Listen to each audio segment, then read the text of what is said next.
Portugal já escolheu. Um novo ciclo político começa agora. O que vem depois das eleições? Aceda à informação que não cabe numa manchete. Assine hoje, com até 55% de desconto, e habilite-se a ganhar um dos 10 cartões oferta FNAC que temos para oferecer.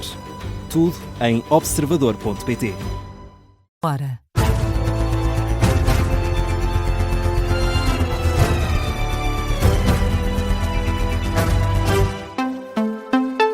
As notícias com João Lourenço. Muito boa noite. Atenções centradas nas próximas horas para a Baixa de Coimbra. 9.000 pessoas podem ter de ser retiradas ainda durante esta madrugada. Esta zona da cidade está sob alerta. Foi o que adiantou a autarca Ana Abrunhosa, que fez nesta noite de quinta-feira um ponto de situação.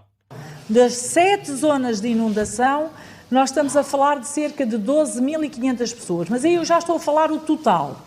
Ou seja, destas 12.500 pessoas, cerca de 3.000, nós já comunicámos que deviam ter saído, que são aquelas nas zonas já inundadas. Eu volto a dizer, Coimbra já está inundada, o concelho já está em parte inundado. Zonas mais emblemáticas da cidade dos estudantes, como a zona de Santa Clara do Rossio, a Baixa, assim por dizer, também a Praça da Portagem ou até a Praia do Rebolim, estão na lista das possíveis evacuações. A zona ribeirinha de Torres do Mondego, a zona ribeirinha do Ceira, Conraria e Vendas de Ceira, a zona da Portela do Mondego, a Quinta da Portela, o Parque Verde, Rebolim, que já estão, o Rossio de Santa Clara, a Baixa também já disse, de direita a esquerda, a Ribeira de Cozelhas e a Ribeira de Eiras, a Ribeira de Fornos, a Ribeira dos Covões, a Ribeira dos Casais.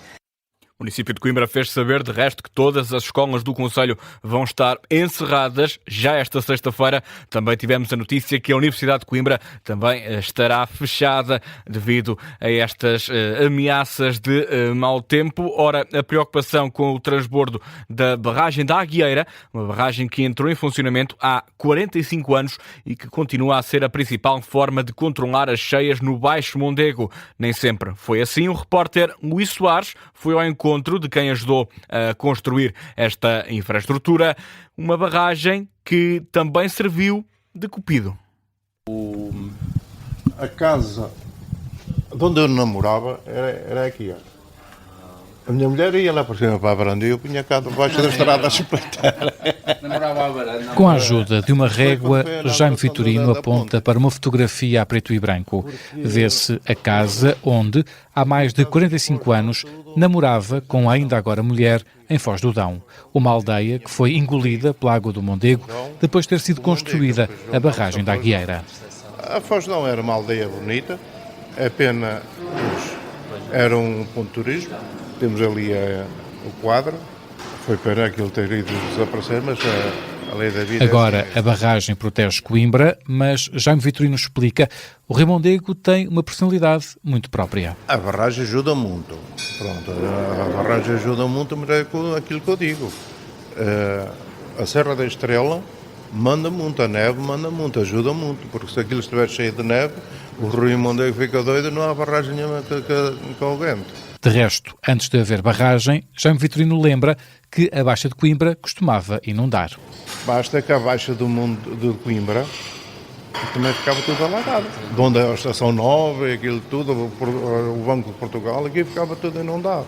Ele que participou na construção da barragem, viu a estrutura a encher, ainda no início dos anos 80. Na altura, Jaime Vitorino ouvia dizer que ao fim de 20 anos era preciso realizar uma manutenção, mas nunca soube que isso tenha acontecido. Ela começou a encher mais ou menos 80. Já até diziam que depois, ao fim de 20 anos, que era despejada para fazer manutenção, e já vamos lá em 40 e tais, e manutenções, nada. E pronto, isto não sei, mas isto penso eu, que isto deve ser um risco muito grande depois amanhã. Jaime Vitorino defende também que o Governo não devia permitir construção à beira dos rios. É muito bonito fazer aqueles bares à beira do rio, como está lá em Coimbra, aqueles esplanadas, aquilo é muito bonito. É, para o verão, mas temos que convencer que quando o São Pedro abrir as portas, as torneiras, meu amigo, é assim.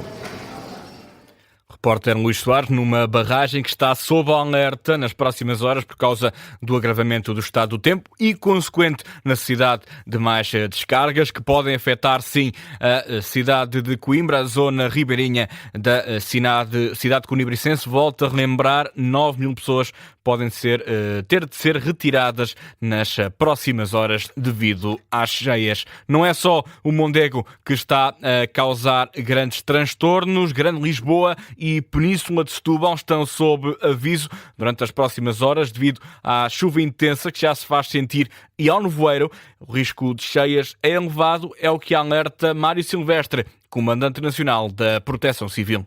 Os efeitos expectáveis são cheias em cursos de água. Neste momento, com o fenómeno previsto para a zona da Grande Lisboa e Península de Setúbal, o impacto será sobretudo de cheias rápidas e, portanto, a precipitação poderá causar cheias rápidas e o comportamento, todos nós já sabemos, com inundação, por exemplo, de garagens e outros espaços que fiquem abaixo da cota. Atenções estão viradas para as bacias do Rio Sado e do Rio Tejo. Ainda assim, há outros locais que estão a preocupar a Proteção Civil. Com risco de inundação, o Rio Minho, o Coura, o Lima, o Cávado, o Ave, o Douro, o Tâmega, o Sousa, o Lis, o Nabão e o Guadiana. E estes rios normalmente têm subidas bastante rápidas e, portanto, é preciso estarmos alerta e evitando com isto o risco de podermos ter problemas referentes a estas inundações.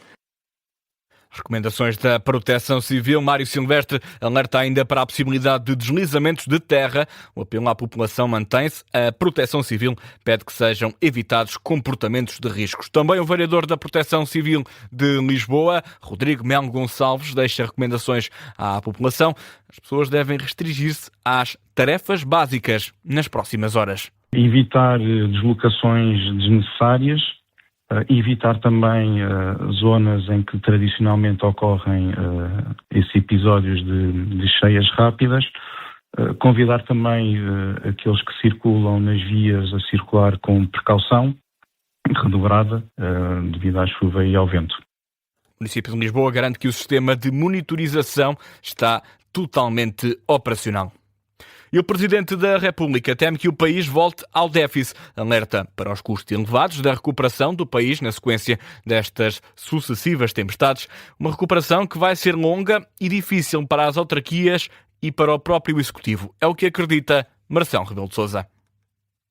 As tais infraestruturas importantes para a circulação, as pontes que caíram,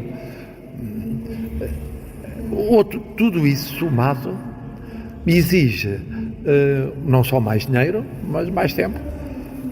Vai ser, como eu dizia ontem, praticamente a vida de muitos autarcas e uma parte importante da vida do Governo nos próximos 3 anos ou 4. O chefe de Estado admite estar preocupado que o país regresse ao déficit orçamental. Preocupa nesse sentido. Há uma coisa que já entrou na cabeça de todos. Os municípios não têm dinheiro sem um reforço apreciável para enfrentar aquilo que foram as consequências disto. E o Estado está a refazer permanentemente, é uma atividade do Sr. Ministro das Finanças, sim, mas também, sobretudo, em primeiro lugar, do Sr. Ministro da Economia, que é pedir ao Estado da Proteção Civil e pedir, através dele, aos autarcas e pedir diretamente, naturalmente, às estruturas que representam os autarcas, novos dados.